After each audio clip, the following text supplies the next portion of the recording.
Please join me in prayer as we just sit in gratitude for this glorious, beautiful day that Spirit has made just for us. We give thanks for the freedom to be in this place with like-minded people on our spiritual quest, together in support of one another. I give thanks for the inspired message of Reverend Diana this morning, as it inspires us, as it awakens that within us which we are ready to receive and ready to act upon. I know that each person hears that perfect wisdom that they need to hear, and that each one shares the wisdom that they need to share. And so knowing that this time together, this wonderful Sunday gathering, unfolds perfectly and powerfully, I just let it be so, as together we say, and so it is. Amen. Thank you, Chris. Beautiful prayer to open our space together today. Welcome, everyone. If you're new with us here this morning, either in the room or online, my name's Reverend Diana Johnson, and I'm the pastor and spiritual director for Mystic Heart Spiritual Center. We're an interfaith community that teaches universal principles and practical spirituality. We are an independent spiritual center. So I trust that you'll hear something here this morning that will touch your heart, that will lead you to the guidance and wisdom of your own mystic heart. We're dedicating our time together this morning to our beloved brother David, who returned peacefully to spirit last Sunday evening.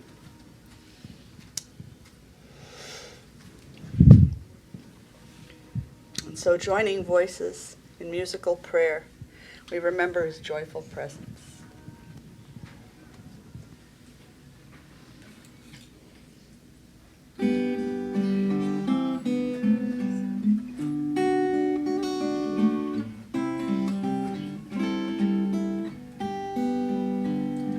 Welcome home to your mystic heart.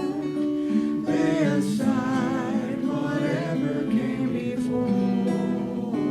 Let your own intuition start to guide you to heaven's door. Welcome home to your mystic heart. Lay aside whatever came before. Let your own intuition start to guide you to heaven's door. To guide you to heaven's door. To guide you to heaven's door.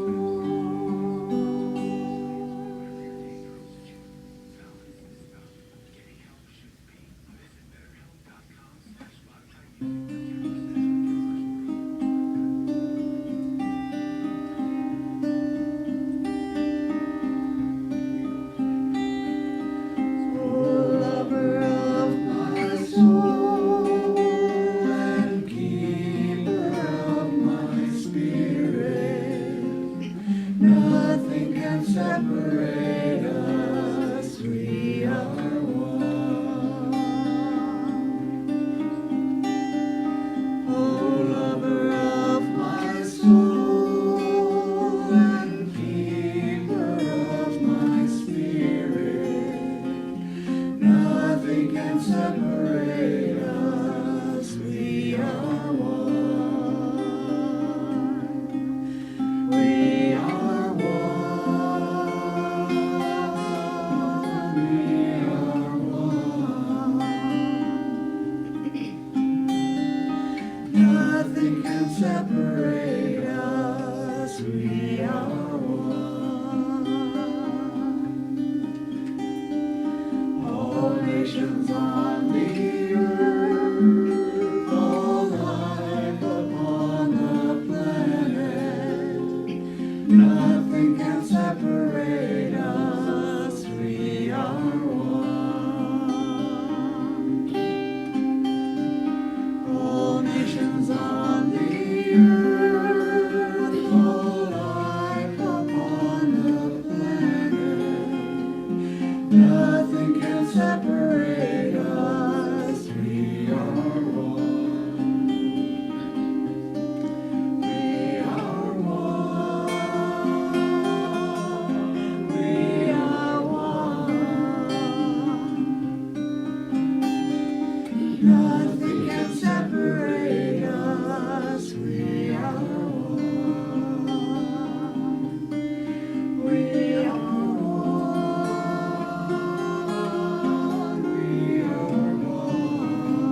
We are one in this and every moment. Connected by the breath that moves into and out of our bodies with no effort whatsoever. We're connected by the earth and the water that give us nourishment, by the presence of the divine that lives, moves, and has its being by means of all of creation. All nations on the earth, all life upon the planet. Nothing can separate us. Nothing can separate us from those who are living beyond this planet. We are one. We take a moment to experience our oneness with all of life, to honor the connection with our global family. Envisioning a web of consciousness that surrounds and infuses the planet and everything on it. Each of us a radiant spark shining within the web. Every single human, without exception. Every creature, every plant, shining with the one light from the one source. The rocks and minerals, the water and the wind, the stars, the planets, all of it radiant and enlivened by spirit. As we acknowledge our oneness with all that is, we are empowered. There is strength in connection. There is freedom in knowing we are not alone, in belonging to something bigger than ourselves. As we recognize our interdependence, we come to see that our collective practice leaves an imprint on human evolution and on the world for all time. In this sacred moment, we set an intention that this imprint be one of love, compassion, kindness, and peace.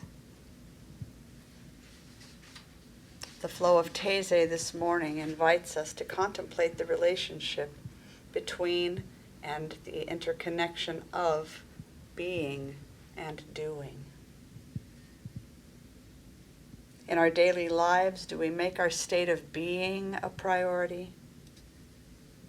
Or do we get caught up in all the things we want and need to do? Of course, it may be easy for our hearts and minds to jump in with the response we know is true. Of course, our state of being is so important. The question is, are we living our lives as if this is so? Are we taking the time each day to connect with the peace and contentment that live within us? Are we actively practicing detachment to outcomes? Loosening our need for control? Or for the strong desire for things to go our way? Are we caring for our physical bodies with nutritious food and sufficient activity?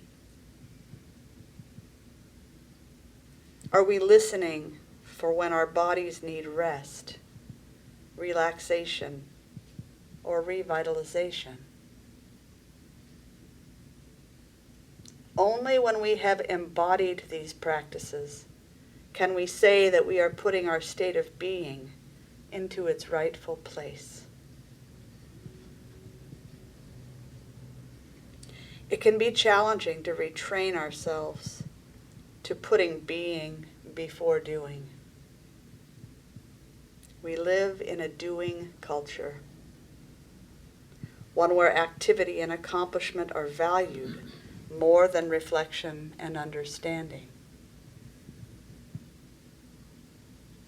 where we are forever thinking about the past, present and future, rather than directly and intimately experiencing each moment. In doing mode, thoughts are seen as a valid and accurate reflection of reality and are closely linked to action. Feelings are deemed good or bad, things that we aim to keep or get rid of, making them into one more thing we have to do. By contrast, in being mode, we relate to others and to our feelings in much the same way we relate to other sensory experiences. They become passing events that arise into awareness and then pass away. They do not trigger old habits of action in the mind or body. There's a greater ability to tolerate uncomfortable emotional states. Centered in being, we can be responsive. There is a sense of freedom and freshness, a richness and complexity that accompanies our experience as we allow life to unfold in new ways. Centered in doing, we find ourselves focused on one thing. Am I making progress in reaching my goals? Am I succeeding or failing? In case we have defined being for ourselves as a special state in which all activity has ceased, let's clarify. Both doing and being are states of mind that can accompany activity or lack of activity. We can sit down to meditate in the morning as one more thing to check off the to-do list. Or we can use our meditation with the goal of attaining awareness or enlightenment. Then our time of apparent stillness becomes a quiet way of doing. In such a case, any noise or distraction might evoke irritation or some other emotional response. On the other hand, one might weed the garden or wash the dishes, fully present with the task at hand, less concerned about the completion than the experience, fully engaged in being. Any interruption would simply become an invitation to choose a response. Continue the task at hand, or shift to another activity. In doing, we are limited to a particular path, a set goal, a particular way to get there, and an endless flow of mind chatter and emotions. It is in being that the mind and heart are free, uncluttered by judgment, doubt, concern, expectation, or frustration, and open for divine guidance. It is fully present, following each moment of now as it unfolds.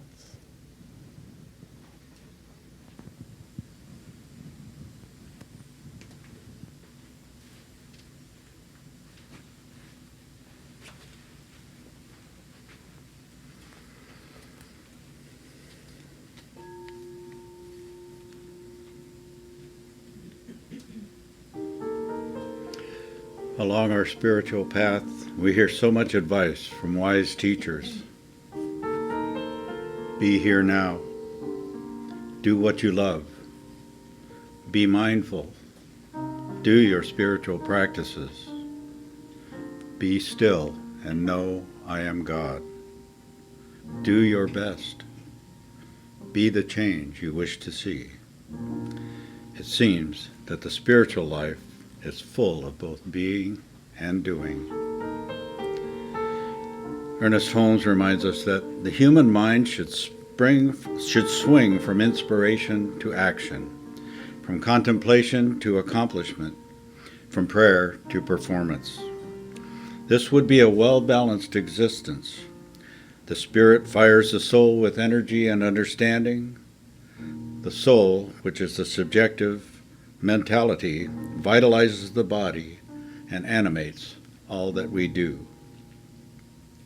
He continues, no greater mistake could be made than to think that we must separate life from what it does. We must unify and not divide. The spirit must go forth into creation through law and action. Life must enter living, and God must flow through us if there is to be a real representation of the divine through the human.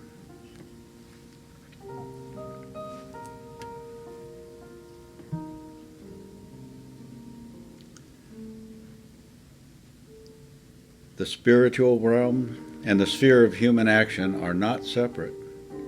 Spirit is fully present in both the visible and invisible worlds. Being and doing permeate and inform one another. They are two aspects of one expression.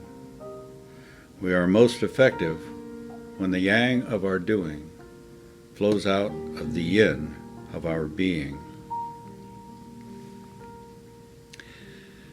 As we share these few moments of silent communion with Spirit and with our beloved community, we are invited to simply be, to be fully present, to be attentive to the still small voice of Spirit, to be open and receptive to a greater understanding of who we have come to earth to be. What are the divine characteristics that can be expressed by nobody else but me? As we surrender into deep, radical authenticity, we are shown who we are. The divine reveals the original face of our soul.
allowing our awareness to expand outward, we realize that we are truly being together.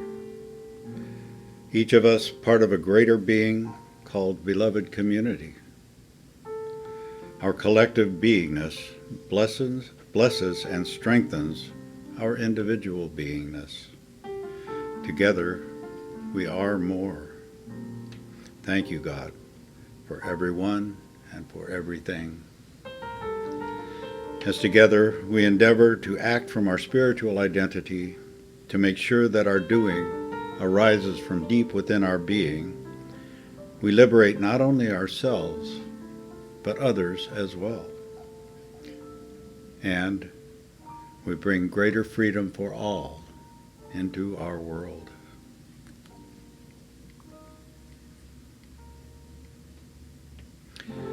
As Reverend Diana continues her inspirational message this morning, we are profoundly grateful that we are empowered by the divine to let our doing flow forth directly from our being.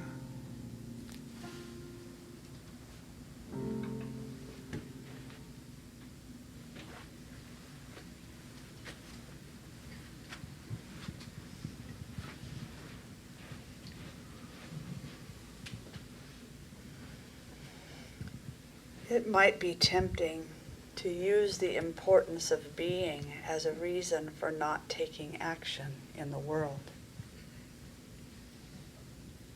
We might think, I am contributing to making the world a more peaceful place through my prayer and meditation. And we are. We might think, I'll just spend more time on my cushion or in my chair. Saying that it is important to attend to our state of being first in no way excuses us from taking action in the world. The infinite intelligence of the universe, by whatever name we call it, has no physical means of creating outside of its creation. And as human beings, we are given the capacities of self-reflection and choice-making. We are granted a greater level of freedom than other creatures. And it is our responsibility to use our God-given agency consciously for the good of the whole. We are the hands and feet, the hearts and voices of the divine. The ones who can choose generosity over greed, compassion over heartlessness, peace over violence, love over indifference. The reason we attend to our states of being is to ensure that our actions in the world arise from a peaceful, joy-filled, and loving place. To make sure that to the best of our ability, we extend kindness and grace to all who cross our paths. The reason we make presence a spiritual practice is so that our hearts and minds are clear to receive guidance as to what is ours to do in the world and what is not, and to bring forth the courage and the willingness to do it. As awakening beings, it is ours to speak up gently but firmly with our words and our actions. As beings created in the image and likeness of our Creator, it is natural for us to give of ourselves, freely sharing our gifts and blessings with the world. Holding these words as truth, we close in prayer, followed by musical meditation. Holy One, Creator of all that is, I know that there is nothing else happening right now or ever.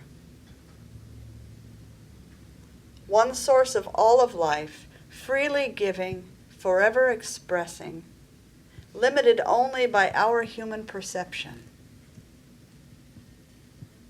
May each of us work consistently to clean our lenses of perception so that we come to know what is important.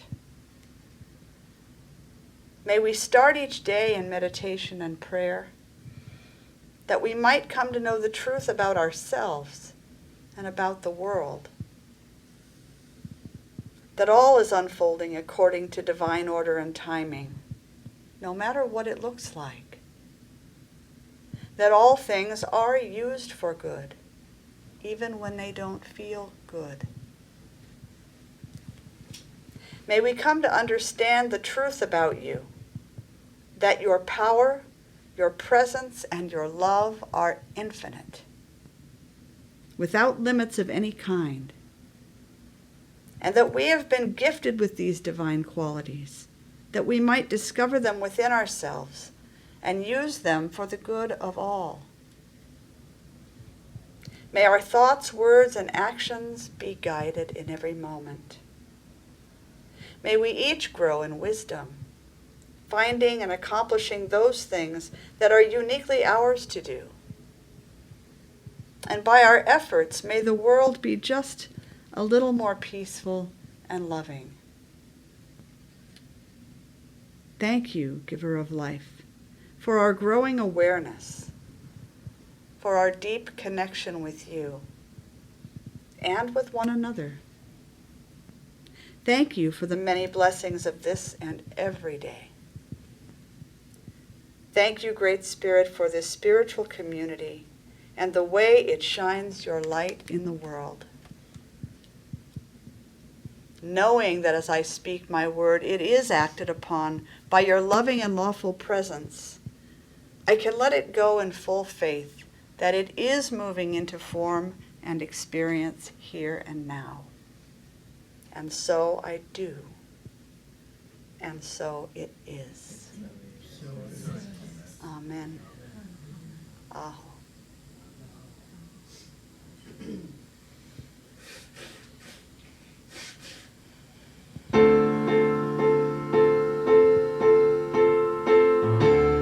If this is my last song, if this is my final day, if tomorrow I'll be gone, what do I wanna say? If this is my last song, if it's my time to go, when my body's moved on, what will I have to show? No, not fortune or fame, they scatter to the wind. The things that make a name just don't matter in the end. But is the world a little more peaceful?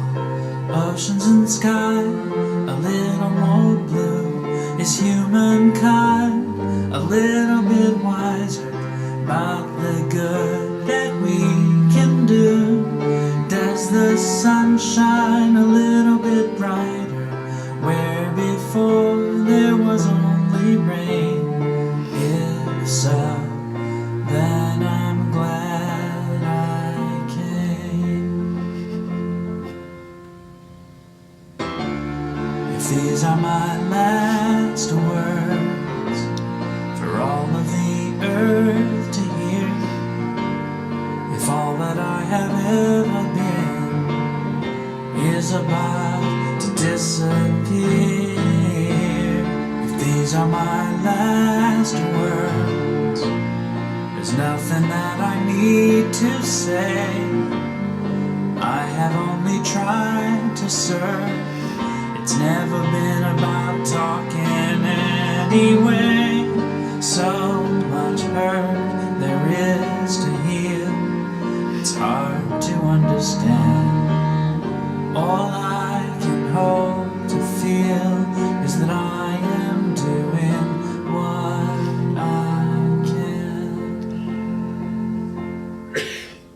Is the world a little more peaceful?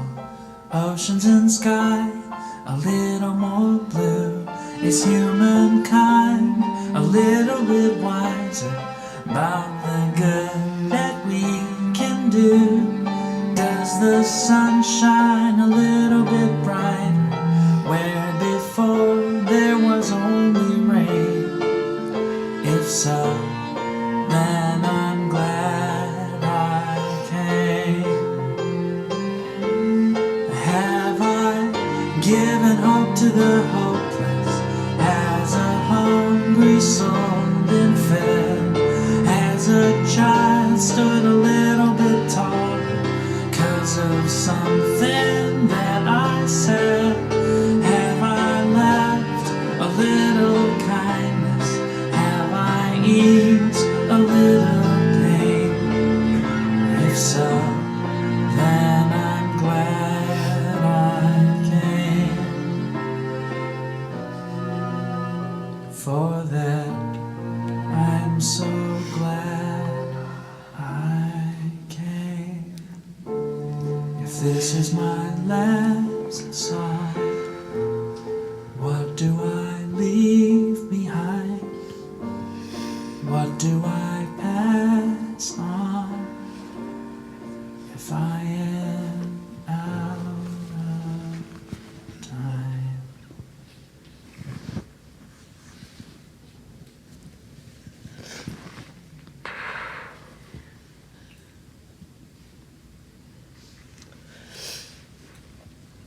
And so we acknowledge that this world is indeed a more peaceful, loving, joyful place because we all knew our brother David. The twinkling blue eyes, the ready smile, and the deep down in the gut laughter, the bristly poking fun at, the making of the silverware burrito when doing the dishes.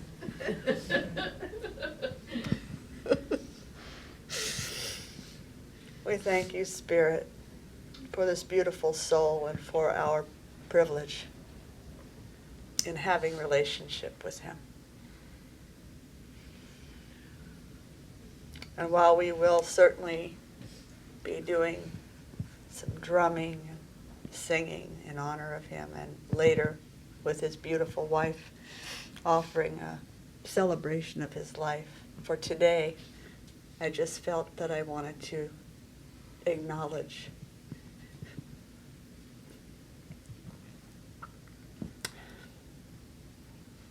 how much he was loved and is loved, and how much he will be missed.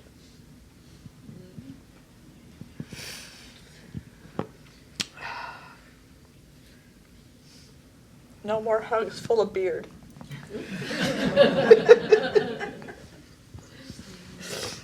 Oh, David, we thank you for being a part of our lives. We know that you're not gone, that you live on in our hearts and our minds, but also in spirit. We are surrounded by you now always. Uh-oh.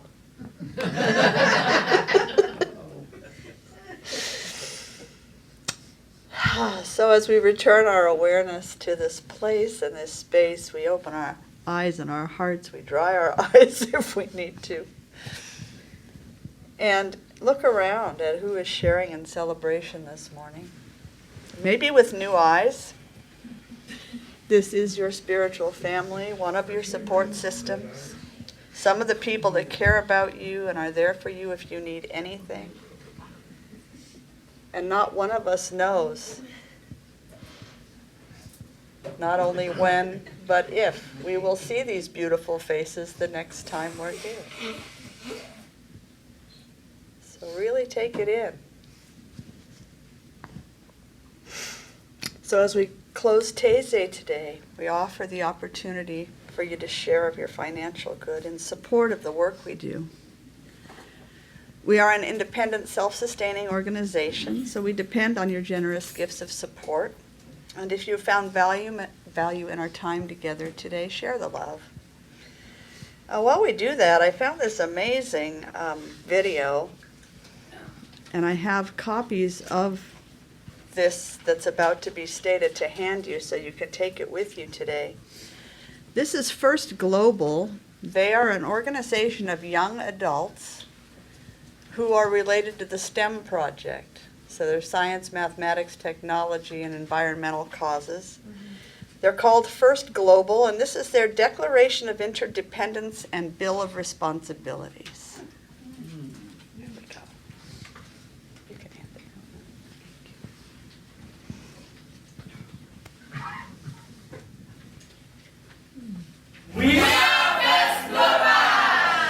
نحن متنوعون في العصب. but united in purpose. Because we understand the world's problems cannot be solved alone. That all people have special gifts that make them innovators, colaboradores, and change makers. every person has a role to play. It all starts with you and me. The time has come To declare our interdependence. We are committed to a greater purpose. And when we work together, There is nothing we cannot accomplish. The greatest challenges we face Do not stop at arbitrary borders. Global challenges require global solutions. In order to build a more peaceful world, we must embrace our interdependence. We declare the following principles to be true. Throughout history, innovators have risen from adversity.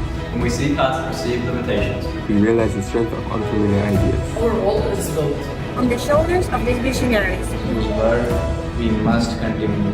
through science and technology, we can find unity. our unity is a powerful tool To combat poverty, Disease, hunger, and inequality without conflict or division. and now, more than ever before, We must promote opportunity for all. y elevar cada mente. from a citizen into a leader. Our shared goal Is a sustainable, peaceful world. Build our mutual understanding. To embody these principles we must be responsible. to ourselves, our planet. And to one another. So we commit To the following responsibilities. 1. We foster peace. By working in collaboration. 2. we display unqualified kindness to one another, And always work hard. 3. نحمد مساهمات الآخرين, And learn from each other. We celebrate each person's success. Because the world does not need losers. to have winners. 5. We promote learning and creativity. In our communities, Our nations, in our world. 6. We ensure our progress. Does not inhibit the progress of others. 7. we love what we do And we share that love. With the whole world. We are First Global. Our principles guide us. Our responsibilities bind us. And together, And together, And together,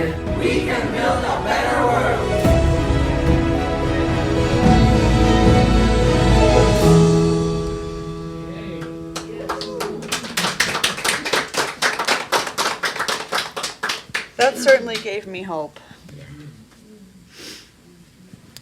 Our principles guide us, our responsibilities bind us. Bind us. Wow. Together we can build a better world. So on your sheet, you can read that to yourself later if you wish. There's also their website you can go to if you're interested in knowing more. So I take a moment to say thank you for these gifts as they're given of spirit, moving through your life, through your heart, through your hands, and offered lovingly and freely to this community so that we might grow and expand the work that we're doing in the world. Thank you, Spirit. Thank you to each one who serves as that conduit of giving. And so it is.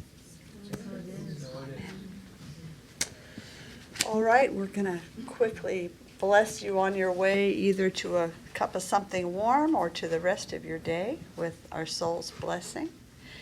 And I wish you a beautiful Sunday. Thank you for being with us today.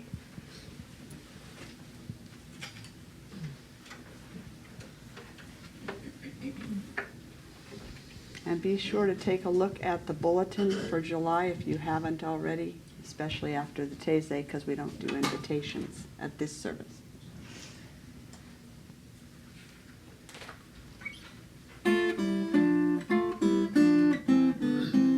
May your soul always find what it's looking for. May your heart always lead the way.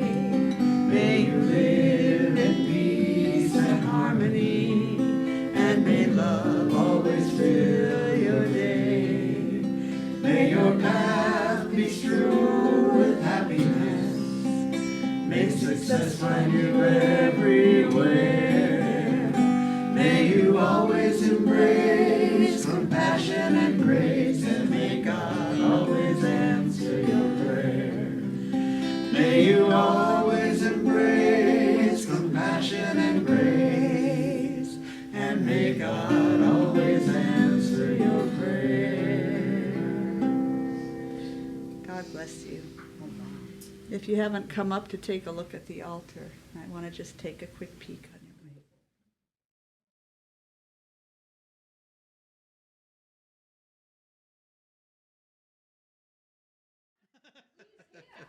Pray on, pray on. Pray on, okay. Oh, thank you, Spirit, for this, for the fun. Thank you for all of this camaraderie, the joy that we share together. Thank you, Brother David, for turning off your intergalactic chant music. Transdimensional though it was. We give thanks for the people gathered here today and together with us online, for the consciousness that we share, the consciousness of love, of joy, of peace, the consciousness of the Spirit that lives within us, and knowing that it lives within every person, within every being, in every creature. It lives in and as Mother Earth and everything on her. So we just bask in that oneness, knowing that my kindness to you is returned, that my love for you is returned, that the peace that we feel together grows and grows. And I know that this gathering this morning is part of that. So we just let it unfold with joy, with love, with peace, with power. And together we say, and so it is. So it is. Amen. Thank you, Chris. Beautiful prayer. Good morning, welcome, or welcome back. Let's see, is it a welcome or a welcome? Oh, there is a welcome or welcome back. Welcome to those joining us online today. And if you're new with us here today, my name's Reverend Diana Johnson. I'm the pastor and spiritual director here at Mystic Heart Spiritual Center. We're an independent interfaith community that teaches universal principles and practical spirituality. So we welcome you home to our gathering place and to the guidance and wisdom of your own mystic heart. As I stated before the Taizé, we are dedicating our time together this morning to our beloved brother David, who returned peacefully to spirit last Sunday evening. And so now we're going to do some upbeat, moving around, joining in the voices, singing and dancing in musical prayer as we remember his joyful presence.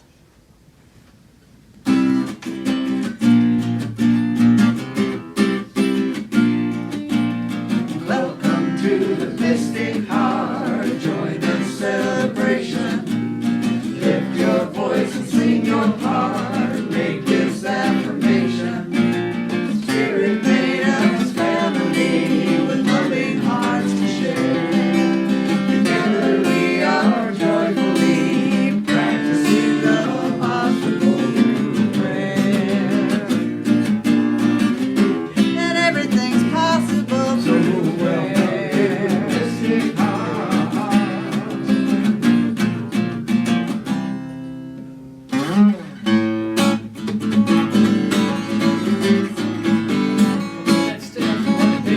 Don't everybody stand at once.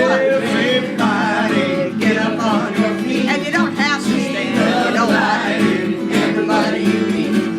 Everybody get up on your feet. See the light in everybody you meet. Let us be reminded of who we've come to be. We are love, we are one big family. Hey, hey, yeah, yeah. Hey, hey, hey, yeah, yeah. Let us make a joyful sound. Here we stand on holy ground. Let us make a joyful sound. Here we stand on holy ground. Let us make a joyful sound. Hey, hey, hey, hey, everybody, get up on your feet. See the light in everybody you meet. Hey, hey, yeah, yeah. Hey, hey, hey, yeah, yeah. All right. We're warming up now. One people. This is our song for this month. One people living on one planet, joining in one family. We are all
Chris. Let's keep that powerful energy going and even growing as we join in the sacred practice of envisioning a love-soaked world. So pull in the whole body sense, feel it, see it, know it. We enter this vision this morning finding ourselves living in a world where all humans are living from their deepest wisdom, their most generous and loving nature. Each one thoughtful of the impact that their thoughts, words, and actions have on one another, on the community, on the world. This is a world without greed, where there is absolute abundance in simply having enough, where all needs are met gracefully and easily, where nutritious food, clean water, and pure air are readily available to all, no matter where you live, in what neighborhood, or what family you were born into. A world where warm, comfortable, and affordable housing is a given, where all beings feel a sense of safety, belonging, and contribution, where mental and physical health, education, and healthy relationships are ensured by social systems grounded in integrity, honesty, and wholeness. Feel and know with me now a world where all beings work and play at whatever feeds the soul and are well compensated for their service. All are valued and respected for their inherent goodness. Vulnerability is not only welcomed, but celebrated. The peace we have cultivated within ourselves shows up as a world free of hatred, violence, or indifference. Amen. The love that we are here to share is given freely to whomever our hearts are called to love. We have moved beyond all lines of separation and live as one human family, caring for one beautiful planet and all that she contains and sustains. Amen. By the power of our collective intention, powerful imagining, and inspired action, transformation is happening now. We are creating a world that works for all beings. We are not caught up in appearances to the contrary, like the prophets of old in all traditions, but in one specifically. We are doing a good work and cannot come down. We will not come down from that higher vision. It is through our hands, feet, hearts, and voices that positive change is happening. It's happening in our own lives, individually. It's happening in our families, with our friends and neighbors, and in our world at large.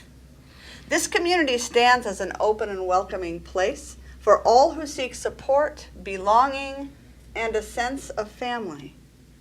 It redefines church as a place of self-discovery, authenticity, kindness, radical inclusion, and love. We're guided to the truth that lies within every heart, and that is that we are expressions of the divine. By the creative power of our deep knowing, our clear vision, and our inspired action, this prayer is acted upon here and now. A prayer spoken and deeply felt is a prayer answered. And so in full acceptance and expectation of its graceful unfolding, with the deepest humility and the most soul-felt gratitude, we release our word to the one who gets it done, and so it is. Amen. David loved that. The one who gets it done. So we bring our awareness back to our bodies and senses, to the room, to one another, to the amazing beings that share this space and this world with us. So look around, see who's come in. Couple left, couple came in. That happens every week. Yeah. Take a moment to really, really see each other, because I suggested at the Taizé that we don't ever know if this is the last time that we're going to see any of these beautiful beings here. You never know. We don't know. That's right. It's not to be all depressed about. It's just the facts of life. So make every encounter important. Give it its full attention that it deserves. Appreciate it. Appreciate what we have in the here and now. Absolutely. So our theme this month is interconnection. And the topic of conversation, no. Interdependence. I didn't fix it, darn it. I put interconnection. Interdependence. And so the interconnection of doing and being is kind of what we were talking about at Taysay. So we're going to springboard from that. So when I say the word doing, what comes to mind? Action. Action. Busyness. Busyness. Being. Bob? Being? Parking lot sale. Parking lot sale. Oh, I had just let that one float behind me. Tasks. Okay. Musts. Musts. How about shoulds? Like shoulds. Gotta's. Yeah. How about what you're doing? Lack of laziness. What we've done to this building? Oh, that was doing all right. Yeah.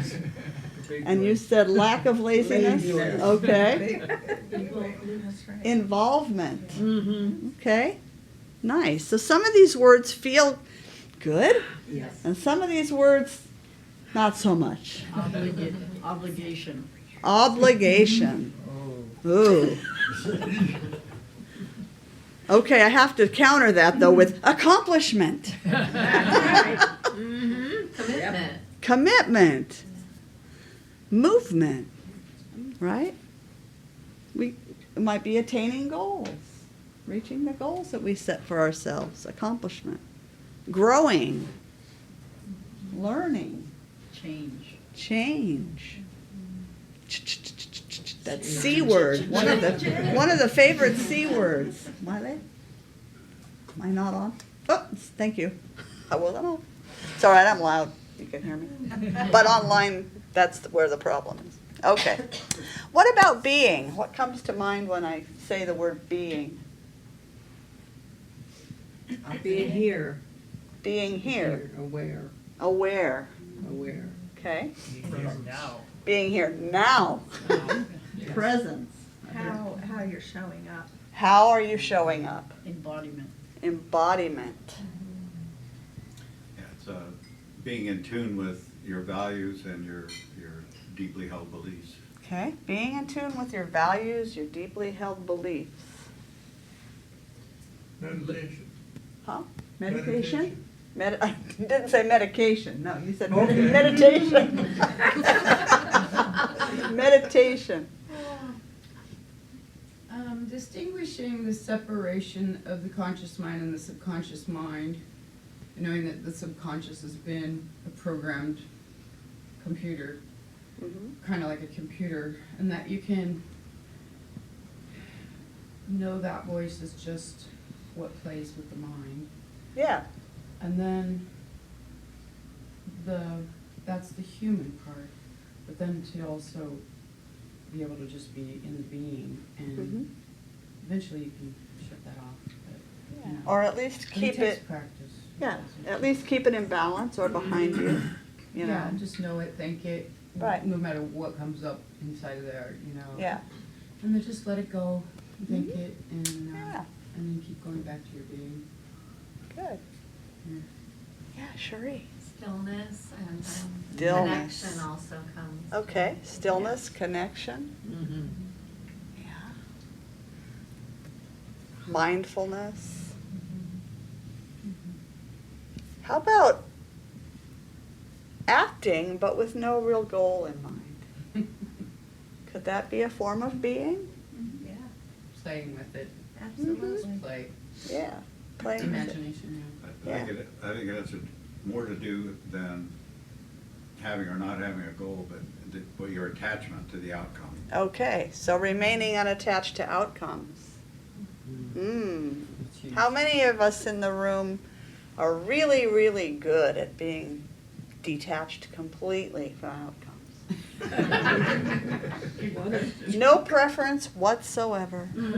No opinion about. Exactly. Yes. So we just simply allow what is to be without judging it, criticizing it, or wanting it to control it, or needing it to be different. What about being as not letting societal or other people's expectations drive you, control you, determine who you think you have to show up to be? But just, Block the triggers. Yeah, block the triggers. Yeah. So just being present, just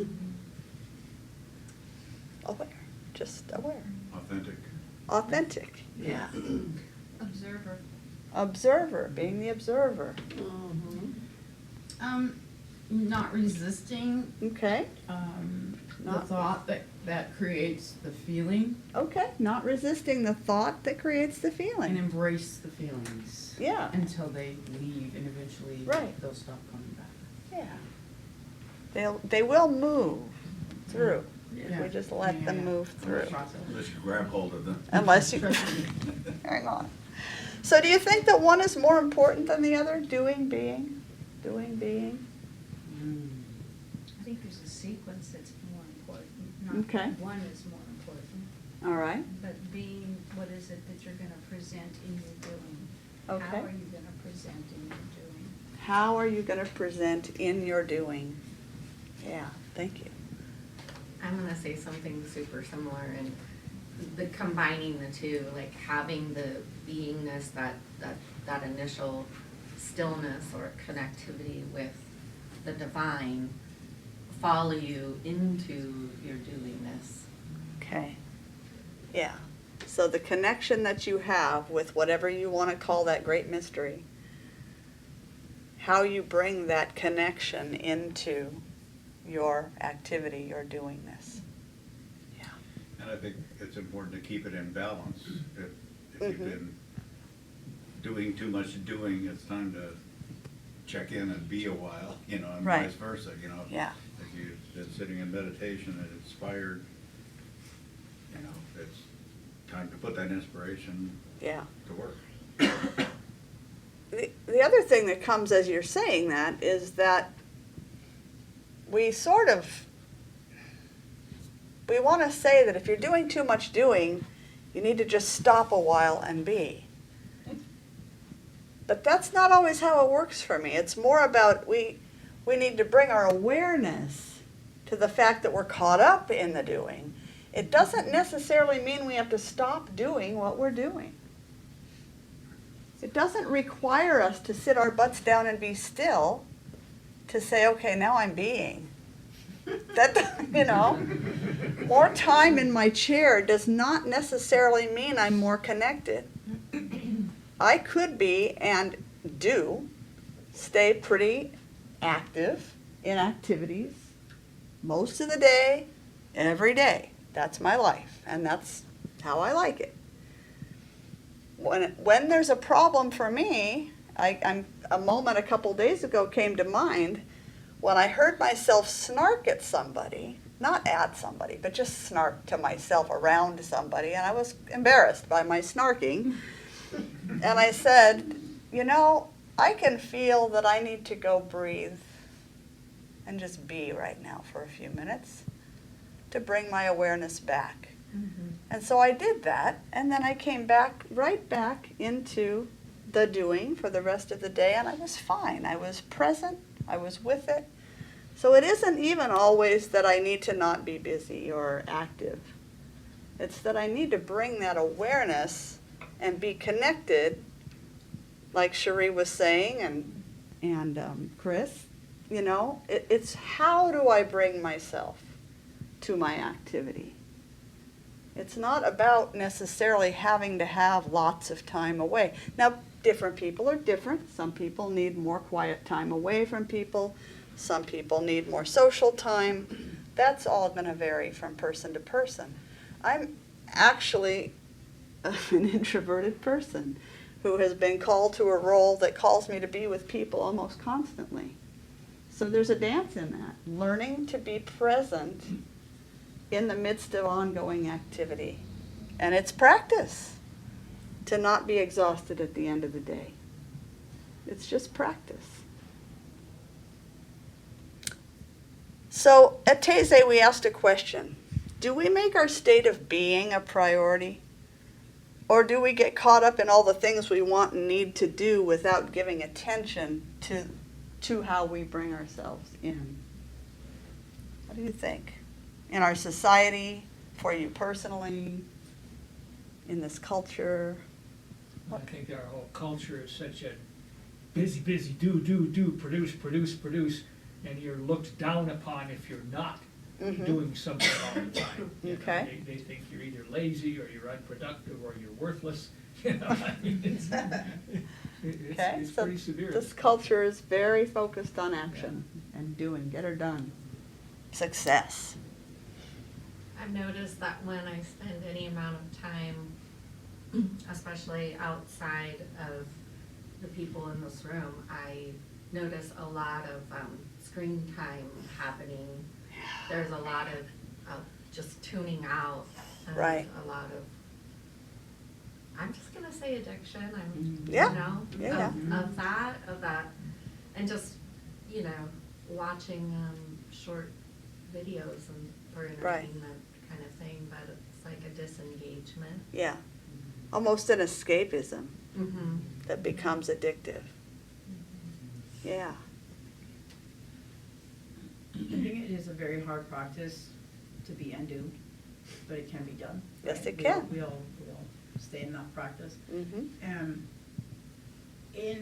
I think all the importance being on the achievement or accomplishment of the goal, the do. And if we don't allow ourselves to bring all of us into that moment and be present, we were just kind of talking about this for the service, that if you can bring your authentic, present self forward and still try to stay in a place of compassion and love and be you in every moment as fully as you can, that in the doing you're creating opportunity for connection. Right. And we may never know when those connections are going out and doing the influence that we're having.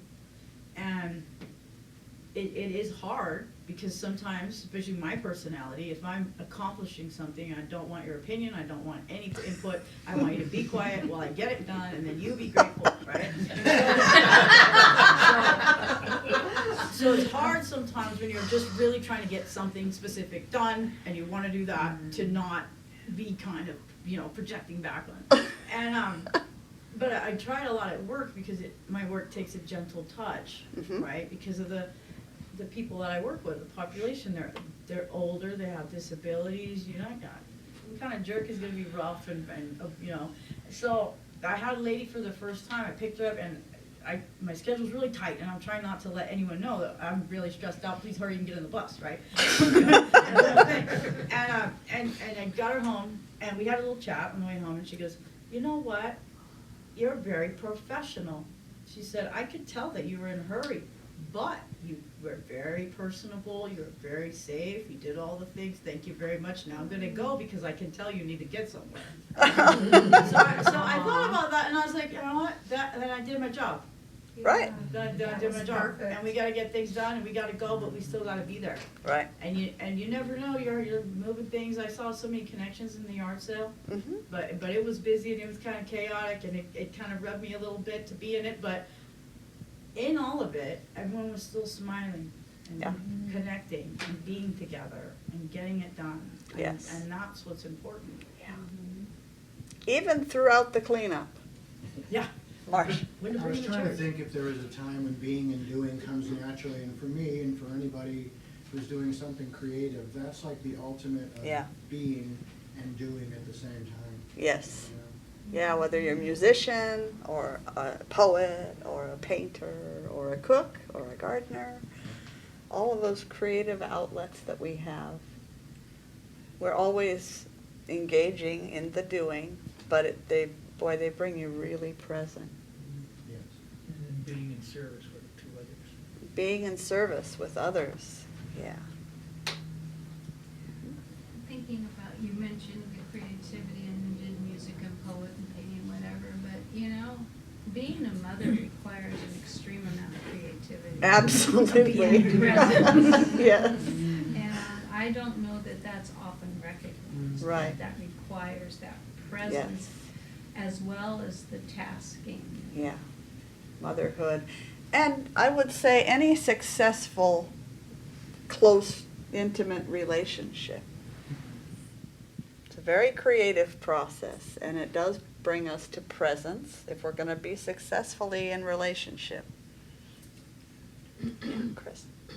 It occurred to me years ago, actually, when I was still teaching and school administrator, that to really bring my authentic self in there, I have to make my job a ministry. I have to make everything I do a ministry, and that involves being in service, and it involves being fully present, fully aware, and just bringing that beingness, the values, and the and all that into everything that I do.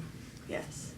Yeah, making what you're Saying doing. I was successful at doing that because we tend to slip back and forth between applying our beingness to what we're doing, but sometimes that fades into the background with Getting caught up. Yeah. So why is it so easy to get caught up in the doing? Demands, time schedules. Demands, time schedules.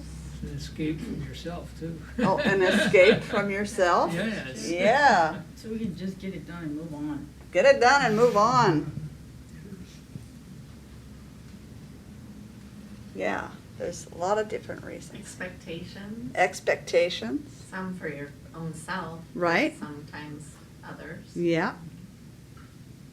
Do we assign value to our own accomplishments? Nah. Not enough sometimes. And then if we're not accomplishing, can we find our self-valuing shrinking? Yeah, there's kind of a subtle difference here that I'm trying to articulate, that if being successful is meeting somebody else's expectations. Right. Yeah. Yeah, that's part of your job. Good luck with that. Right. No, I mean, it's part of your job.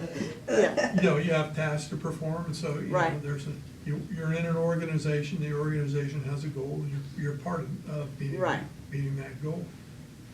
But by the same token, it's like, is that really accomplishing what you want to accomplish as your own being? Right.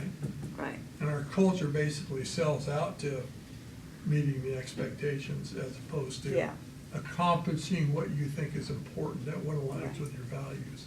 Right. So it's a tough pull me, push me, right? It's a tough get it going and let it go. Right. Get it going and let it go. I like that. I like that too. Yeah. Thank you. What about the idea that some people might be afraid to just be alone with themselves? And so staying busy all the time, doing something, engaging with people, never having the time to be alone with this, that maybe that's frightening for some people. Chris? I think that shows up a lot when two people are together and it gets very quiet.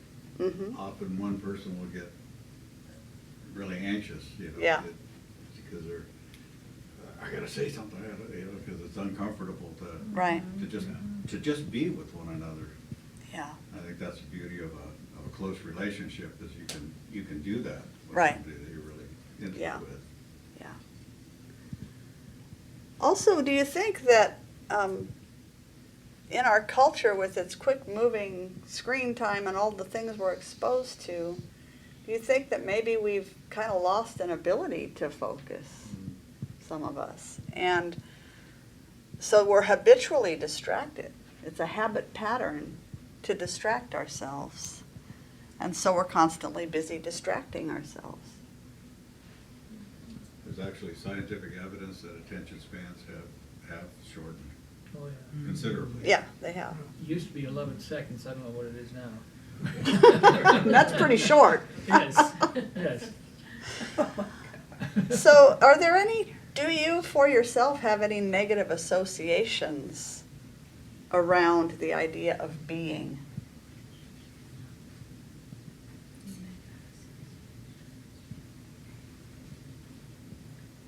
Doesn't.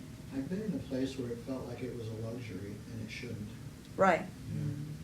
Again, it has to do with what everyone else said, people's Yeah. expectations, blah, blah, blah, blah. Right. And sometimes it feels like A luxury. And if we're taking being into the realm of just kind of, chilling, then that can feel like a luxury. But again, being doesn't necessarily mean that either, being fully present. What was the question again? Question was, do you have any negative associations around yourself, around the idea of being?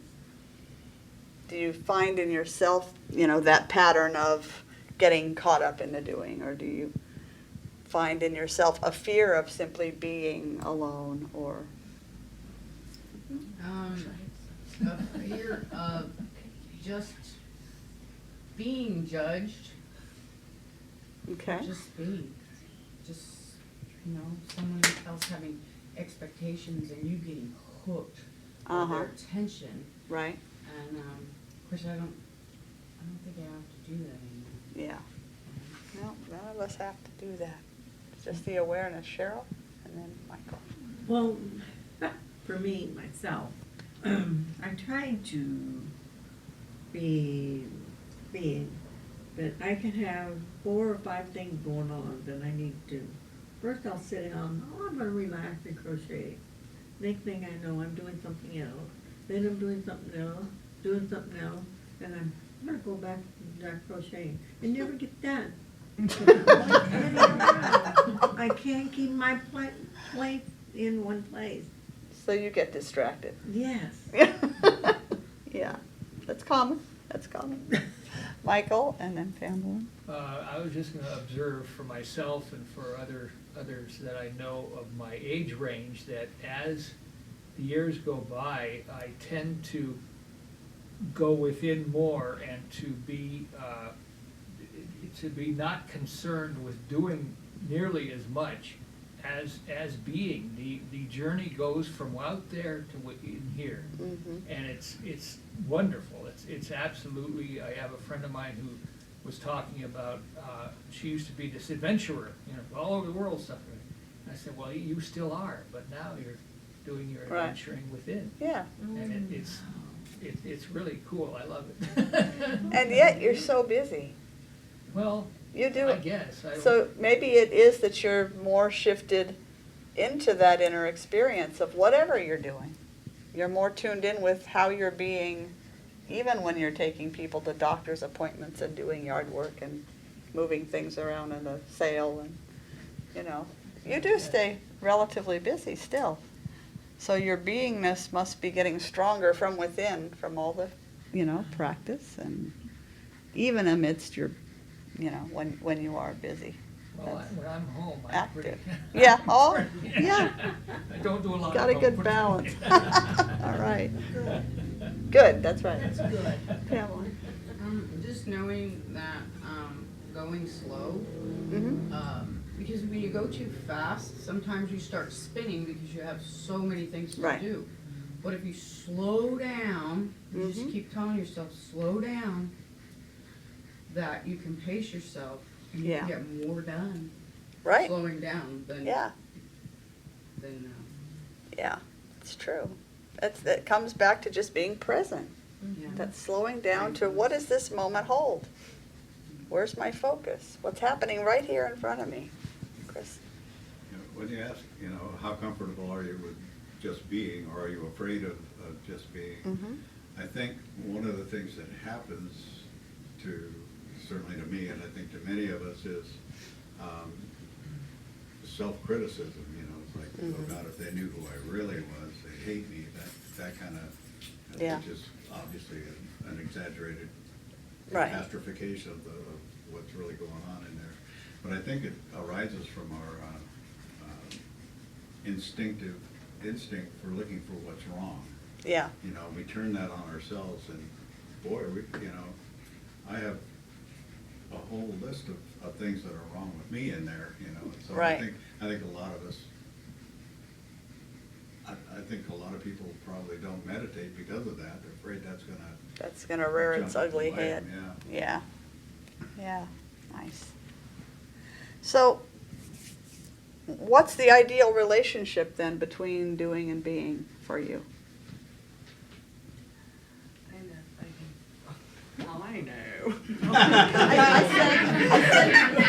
know. I said for you, so you do know. For me, Uh-huh. bringing your beingness into your doing, bringing Okay. your authentic self into Yeah. how you. So bringing your authentic self into all that you're doing. Yeah, nice. So I would label that as being content with self and what. Okay. There's that peaceful presence, contentment that is, Mhm. that I'm feeling more Yeah. as I do my doingness and with my beingness. Right. I find that I can stay more in a calmer place Mhm. while I'm doing. Okay, so a more peaceful, contented doing. Yeah, that's, my wife said something very interesting, because being essentially is internal and doing is essentially external, Mhm. right? So if you don't like what's going on inside, you tend to not like what's going outside, because that's what you're bringing. Right. That's what you're bringing Yeah. to the ballpark, right? Right. That's what you're gonna see. You're gonna see discontent, and there's a lot of stuff, especially in the spiritual self-exploration world, that says, you know, if you don't love yourself first, Mhm. you have a hard time bringing that to the world. Right. So that's, for me, it's kind of echoes what Chris said, is you know, you have to be content with yourself. Right. Right, and if you keep judging, as you said, if you keep judging yourself Mhm. by other people's expectations, you're never gonna be happy. Right. Because you don't even know what their expectations are. Right. Right, you Yeah. just don't know what their expectations are. Yeah. There are certain cultural rules and societal rules and all that kind of stuff that you kind of have to, and Right. legal rules that you, Yeah. you know, you have to pay attention to. Right. But I've definitely had to learn that in this role. Right. Because, let me tell you, all y'all that I deal with all have different opinions about how I should do what I do. I'm serious. Yeah. Yep. Whether I'm doing it right or wrong, or whether you like it or don't like it, and that's okay. It's just because we're all different. I don't judge that. I just, if I stood up here and tried to write something based on everything I heard last week that I should be doing and saying, I'd drive myself crazy.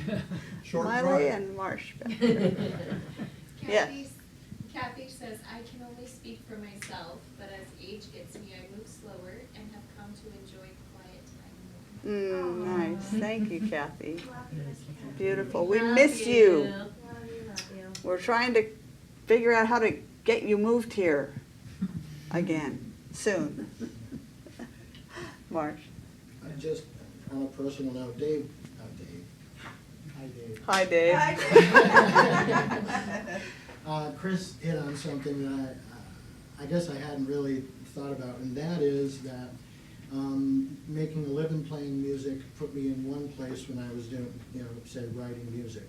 And since I met this group called Mystic Heart, it's the first time that I've considered my music to start needing to be more of a ministry, and it's really interesting that when I sit down and start doing stuff, there's a different mentality. Yes.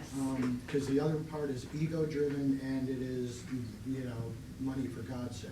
So, right. But doing it as a ministry, it just kind of changed stuff. I don't know. It's doing and being, yeah, but the being part feels different. All right, Doing nice. the same thing. It does, definitely. Something you just said cracked me, something came into my head based on what you just said. When you're doing it for money to make a living. You're playing music, for God's sake. Right, exactly. And when you're here, you're playing music for God's sake. It's all in the emphasis. That's it. I know, there's a famous saying with artists and musicians, art for art's sake or money for God's sake. Right. It always seems to be a contrast. Right. And yet it doesn't have to be, again, but that is how our culture has raised us up, what we've been taught about that. I saw hands over here. Sure. Okay, when I say this, I have to be over here. Oh, okay, one of the quotes. Be the change you wish to see in the world. Be the change you wish to see in the world. You'll notice that one is It's up there, yeah. Good one, Miss Marie. Love it. Yeah. April. No, you know the one I like? Yes. Yes. Yes. I was thinking about what you were asking about success, or we were talking about success earlier. And I guess you have to know what your definition of success is at the end of your time here in this life. Yeah. What were the things that were important to you? Right. And if they came from you, then by God you were successful. Yes. As long as you put all of yourself into being that. Yes. Into doing that in the world. Yeah. So we had a safety meeting and the manager said, we don't want employees that have a we're here for the paycheck mentality. And one of the guys yelled out and behind me and he goes, there's literally no other reason we would come here. Wow. In fact, that is true. There is no other reason than the money they pay me that I would get out of my bed in the morning and go specifically there and do just that. In a way, that is quite true. However, if that is your only motivation, then you will bring less of yourself into Absolutely. that. Yes. And I think a lot of us sometimes wonder if what we're doing matters. Does it matter to you? Should be what counts. Right. And you never know what you're doing or saying. Yeah. And how it's affecting the world around you. Right. And so long as I think your idea of success comes from any kind of place of love, then you're successful. You're successful. That's right. Thank you. Chris. Does that actually resonate with the idea of the first commandment? I can't remember all. It has to do with honor thyself with all your mind, your heart. Oh, the first of the two great commandments of Jesus. Yeah. Yeah. Love yourself, honor yourself, but love your God and love one another. Love yourself, love your neighbor, love your enemy. Love. You could just stop with love. With all your heart, your mind, your body, your strength. If you're bringing that into what you're doing, you're in good shape, for sure. I looked at what was above Chris's head. Yeah. That's it. Oh, let all that you do be done in love. Yes. Autumn. You know, a friend of mine said, your life can be a living prayer. And I think that if you do everything, like they said, as you believe, and you be that, no matter what you're doing, whether you're taking out the trash or you're, you know, doing an operation or whatever you're doing, you bring your authentic self there, and your life becomes a living prayer. It's a living prayer. A living work of art. Definitely a success. Can we order David's books and like do a class? Because I feel like he wants us to study David. those. We could do some Yogananda. I've led Yogananda And the before. Beloved Now, Or too, Ram that's- Dass. Yeah. Yeah, we could use those for a book study. One of those for a book study or a book club. We could do a movie. Yeah. I have those. Yeah, I do too, yeah. Something is just swirling around inside of me, and I feel like because it's doing that, I gotta say it. Okay. So when we did the last cacao ceremony, the winter workshop, I and we've been into teams to do those Right. papers, and all we could do was answer honestly, and then the person listening could only say, "You've been heard," right? Mhm. And I got paired with Dave. So the two of us sarcastic smarties got put together. Right? Fun. So, and it's really been going around in me since last Sunday. If I can speak it, he pulled a card, and the piece of paper said, "What is one of your secret fears?" Oh. And he said to me, "One of my secret fears is that I am irrelevant." Yeah. Yeah. That everybody thinks I'm just some old smarty guy rambling nonsense in the world. Right.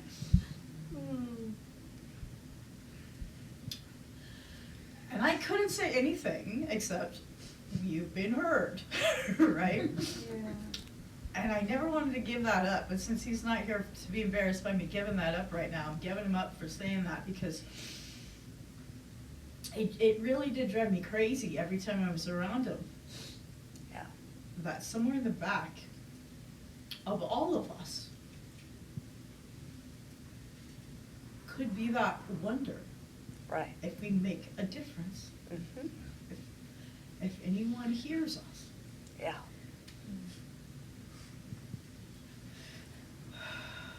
Breathing techniques. And you never know. But I can promise you that if you bring all yourself into everything you do, and even your yowza in the corner and whatever it is, Right. that there's no possible way you can move in this world Right. and be irrelevant. Yeah. Every one of us absolutely affects everyone that crosses our paths, and even those at distance. Every one of us has an impact. And I would call that a successful life. That's a successful life. And I don't think we can expect kudos for it either. No. I mean, if you expect No. some praise or some, Right. kudos from the world for being who you are, Yes. you're gonna be very disappointed. Right. That's ego, When I went through the ministry training, that was something that was made very, very clear, and not everybody survived the training because of that. It's like, you're not doing this to be the sage on the stage.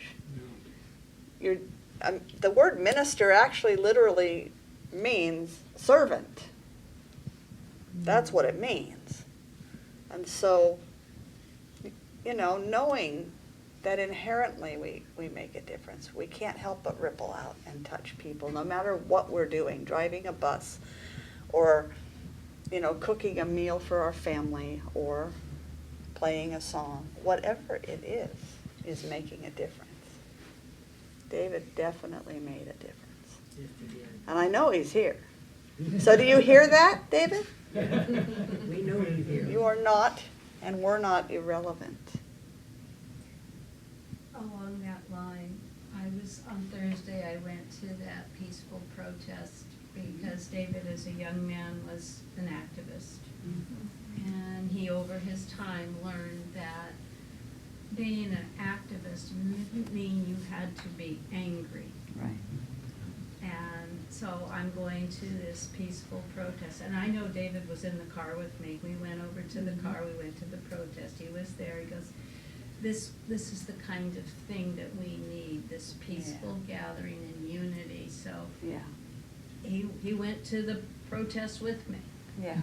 He lives in me that way. Right. Yeah. Nice. Dave. Yeah, speaking of swirling around,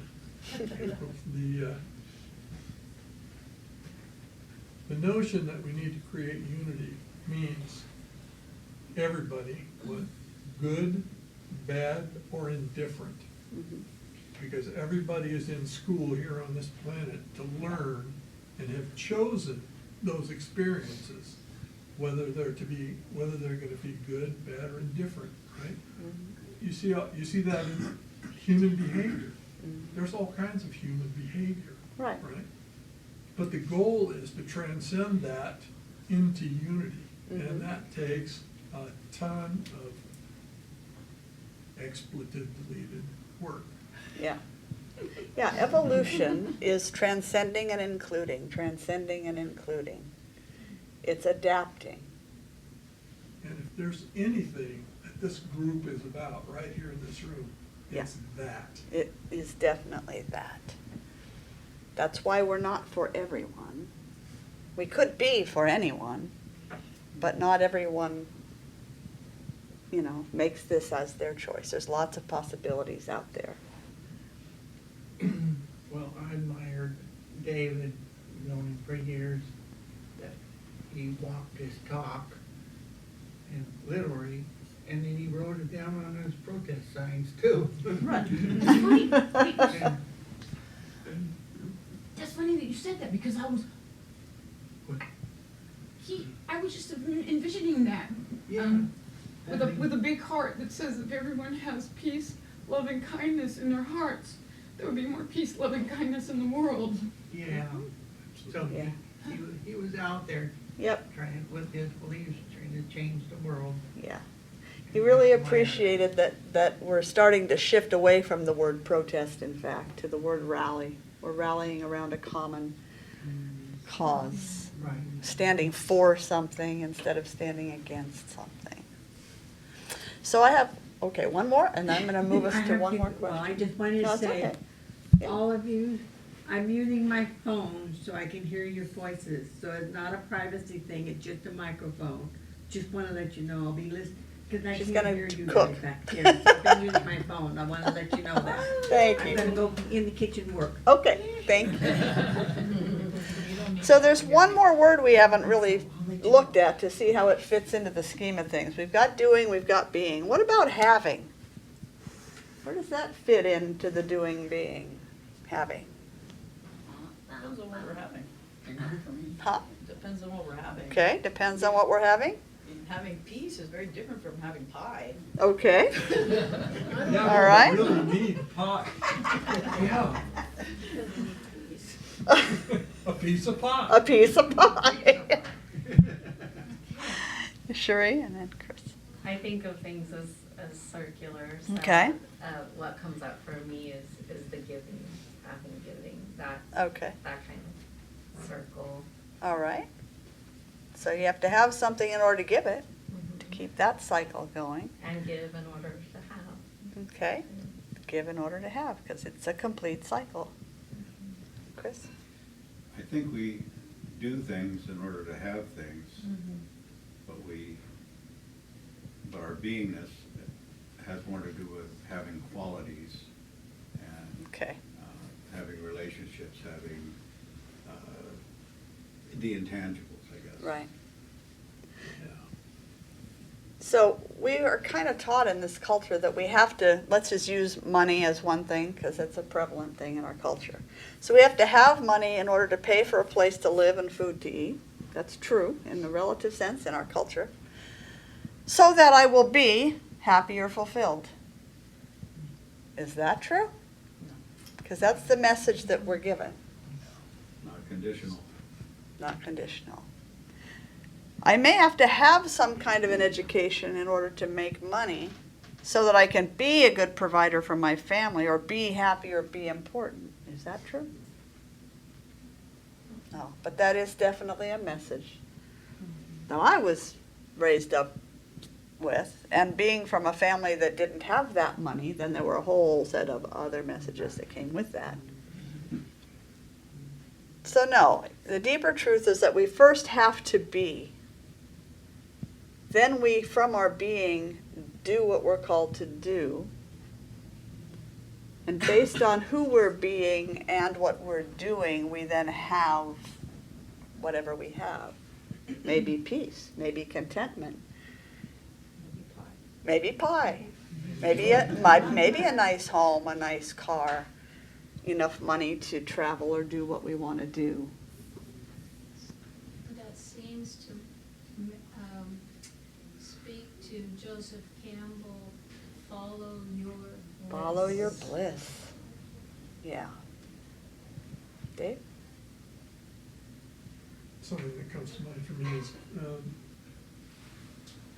the reality is we're all one. That's what we seek, is that unity. So Right. if you're all one, what is giving other than receiving? Right. It's all the same, right? It is all the If you're same. giving something to the unity, you're receiving it as well, because you're part of the unity. Yeah. Right, so you're not really giving anything up. No. That's why sacrifice is maybe a misnomer in ways, because Right. you're not really sacrificing anything. If you're giving something to somebody, you're receiving a gift as well. Right. And actually, the word sacrifice, just briefly, the word sacrifice in the English language means to give up one thing for something of greater value. And back to its word roots, it actually means to make sacred. So we misuse and abuse that word all over the place. But that also gives us responsibility as what we are giving, Yes. how we give it, Yeah. and why we give it. Right. Our motivations. Okay, let's see here. Do I need to do anything else with this, or are we? Because that's my dance, watching the clock, listening to our tummies.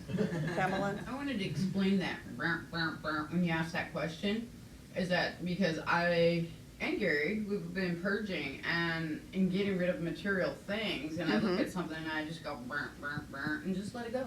Yeah. Like if it's just not important, so Yeah. do what's important. Yeah. Look at what's important to you and let go of what's not.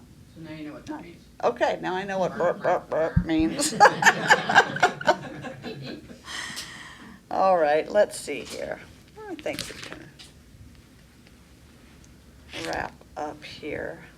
Share a little bit of what I have in front of me. So one of my examples I have here, I want to have a black belt in karate. Not really, but if you wanted to.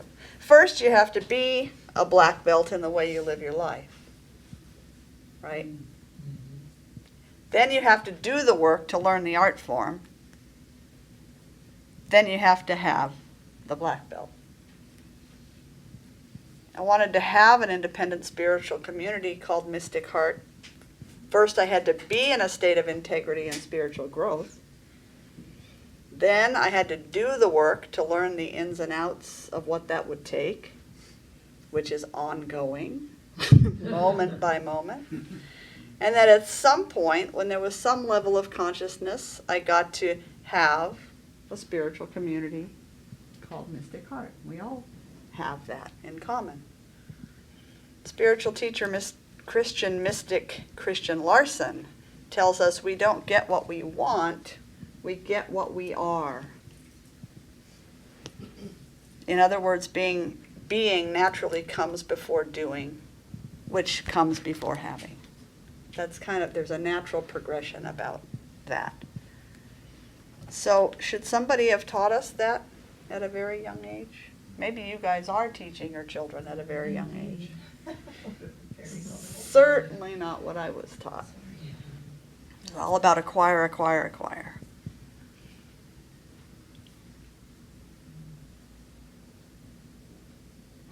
Okay, I'm going to go ahead. It says prepare your heart and mind. This might get a little pokey.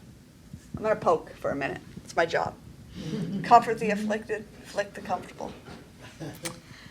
I'll use the first person and speak for myself, though. I'm either getting the results I want or I'm not. I can have every excuse under the sun for why I may not be getting those results.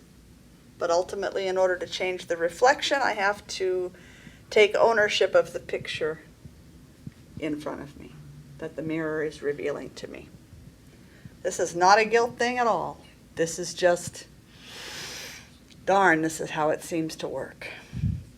Even if I never say it to anyone else, I have to be honest enough with myself to say, something I'm doing is not working very well. I'm not getting the results that I want. So as Einstein said, insanity is doing the same thing over and over again and expecting different results. So when I find myself experiencing those same results in my doing, being, having, however that unfolds, it's time to do something different. Final thoughts around that. This is our last question.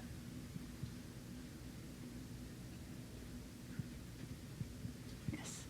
I don't, change can't come unless we unless we accept what is first. Okay. That puts us on solid ground, and then we can. All right. Then we can do some sort of action that changes the outcome. Yeah. So we have to, just using the mirror again as the metaphor, we have to see the reflection, accept what we're seeing as not forever, but as what is right now. And taking that responsibility, be willing to shift something that we're doing so that the reflection can change.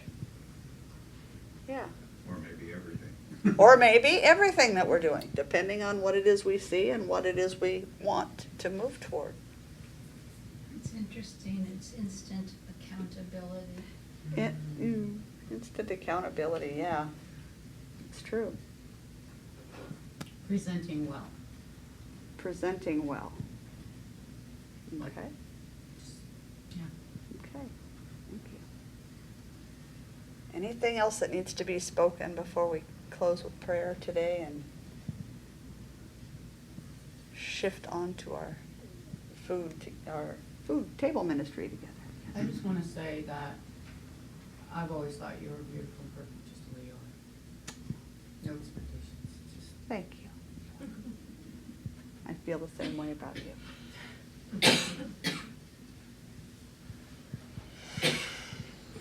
So right here and right now, in the loving presence of Spirit, we drop down, take a couple of breaths, letting that breath drop us down into the depths of our being. Knowing that we are one. We are one with Spirit. We are one with one another. We are one with all that is. In a literal sense, a very literal sense. In an absolute truth kind of a way. I trust and know that I'm held and loved by this great presence and power, even as I am an intentional expression of it. I am secure in this love. My faith anchors me, and I need nothing else. I align myself with its intelligence, its wisdom, and grace. And in this communion, I know my wholeness. I am whole. I live my life from this state of being, allowing it to give rise to all that I do. By every act, I am prospered. I have all that I need in every moment. I am never without. I have no complaints whatsoever. As I accept and know these words as truth, my heart is at ease. I'm at peace. Thank you, Great Spirit, Father God, for all that I have, for all that I am. I appreciate and give thanks for all of it. Without exception, those things that appear beautiful and welcome in my life, and those circumstances that inspire me to grow, to become a better person, to give more of myself in relationship and in the world. I give thanks for this time together and with for the amazing feast that follows our conversations every week. I give thanks for the thousands and thousands of hands that it took to bring that food to our table, from those who plant the seeds, prepare the ground for those seeds, harvest the plants, load the trucks, drive the trucks, grocery stores. It goes on and on. How many people we are connected to just by the lunch that we share today. So I thank you, Spirit, for the willing service of each one. And I release this prayer knowing that we are indeed blessed and prospered. I release it trusting that it's already done. And together we say, and so it is. Amen. Great conversation. Always, every week. What a blessing to have a space, to have people of varying traditions come together peacefully and share a voice, share a viewpoint, share a heart. It's really a beautiful thing. And it's rare. So as we close Taizé, we offer you an opportunity to share of your financial good in support of the work that we're doing. Being independent and self-sustaining, you know that it is through your generosity that we get to have our space and our activities. So if you're joining us online, you can go to mysticheart.org and you'll find a donate button or a mailing address. And as we take part in the sacred act of circulation, practice of circulation, I want to play the official video to one of David's favorite songs in the whole world.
the dreams that you dare to. Why, oh why can't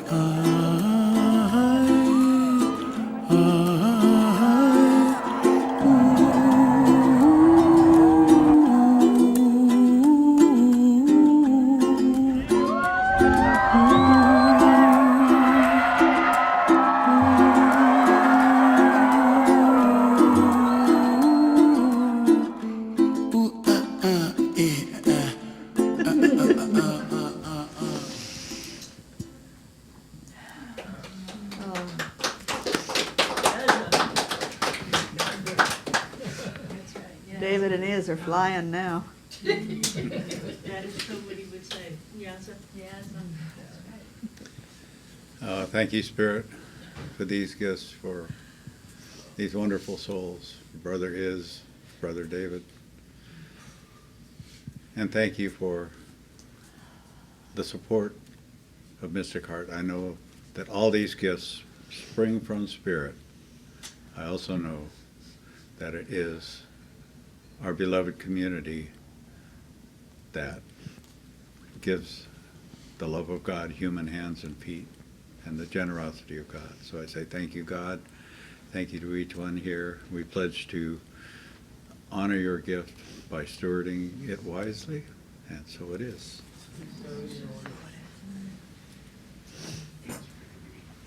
Okay. Do we have?